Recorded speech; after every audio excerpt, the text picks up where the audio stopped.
Wala akong agenda. Wala akong dinagdag na baski isang poste sa bahay ko. Wala akong bagong kotse. Hindi ako nakatikim ng Mercedes-Benz.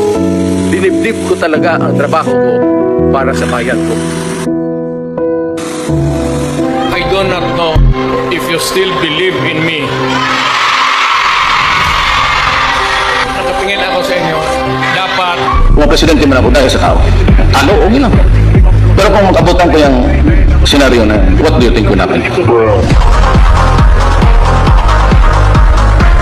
Yan eh. Para walang away sa gobyerno, yung mga bagay na illegal at masama at hindi tama, huwag mong gawin. At hindi kami mag-aaway dito. Pati yung pare na, pati si Pao, tinamaan.